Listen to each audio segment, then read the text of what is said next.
My name is Sarah. I'm 38 years old, and 3 years ago, my world ended. I lost James, my husband, my partner, my home. He wasn't just the father of my daughters. He was the man who used to make me laugh just by walking into a room. The man who made Sunday mornings feel like magic with pancakes, jazz, and sleepy kisses. And then, one morning, he was just gone. A heart attack, no signs, no warning, just silence, just absence. I remember the funeral like a dream I couldn't wake up from. People kept saying, "He's in a better place now," and "You're strong, Sarah." But I wasn't strong. I was shattered. For the next 2 years, I wore my grief like a second skin. I smiled when I had to. I braided my daughter's hair for school. I said, "I'm fine," more times than I could count. But every night, after they were asleep, I'd lie in bed and cry into the pillow where his scent used to live. I became two people: the mother, loving, responsible, steady, and the woman, broken, empty, lost. I stopped looking in mirrors. I didn't want to see what loneliness looked like on my face. And then, one rainy afternoon, it happened. It was a small, quiet bookstore.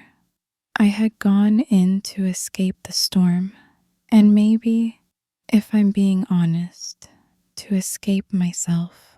That's when I heard the voice. "That one's pretty good, but the ending's a little soft. You might like this instead." I turned.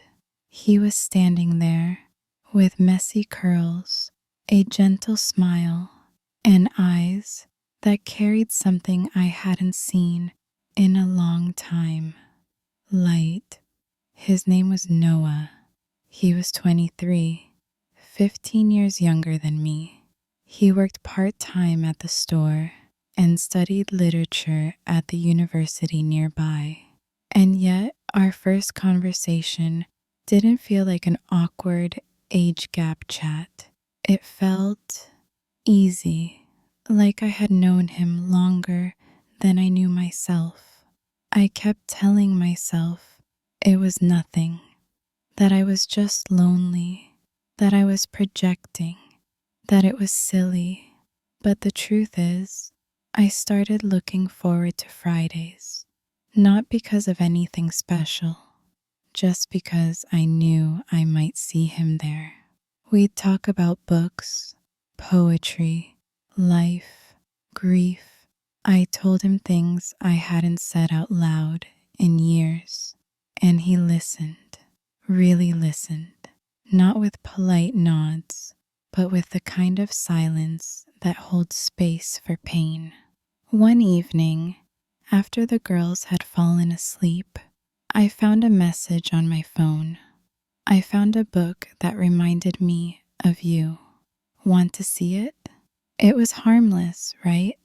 That's what I told myself as I got dressed, as I grabbed my coat, as I drove through the night rain to his place. When he opened the door, we didn't speak at first.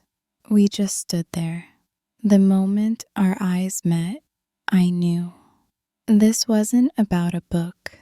It was about everything I had buried deep inside me for years. The loneliness, the desire, the ache to be held like I mattered again. That night was tender, hesitant, and unlike anything I had felt since James. But the morning after was complicated. I sat in my car, parked in front of my house, and stared at the porch light James had installed years ago. My daughters were inside, probably having breakfast, waiting for me. I went in and kissed them both on the forehead. They smiled. They didn't know, and that broke me. I tried to stop. I told Noah we needed to pause, that I wasn't ready, that I felt like I was betraying someone who no longer existed. He understood. He didn't push, but he never really left either. We'd still text, still meet for coffee sometimes. And every time I felt that pull, that warmth in my chest that both comforted and terrified me. One night, Lily, my oldest, came into my room. "Mom, are you okay?" I asked why she'd think that. "You look different lately, like you're trying to smile." I realized then my pain wasn't as hidden as I thought. And maybe neither was my hope. I started writing again. Little things, journals, letters to James I'd never send. I started walking more, letting the wind touch my skin.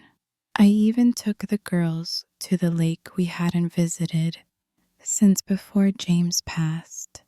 And slowly, I felt something inside me shift. Not because of Noah, not entirely, but because for the first time in years, I chose to feel again, to live, even if it meant hurting. Noah and I still talk, but I've kept some distance. He was a light in a very dark tunnel, but I don't want to confuse healing with escape. Maybe one day I'll open that door again, but for now, I'm rebuilding, brick by fragile brick. This isn't a story about falling in love. It's about grief, connection, and the quiet strength of choosing yourself when the world tells you to stay broken. I loved James. I still do. And maybe, in a strange way, loving Noah reminded me that my heart was still capable of beating. This is my story. Not perfect, not simple, but mine.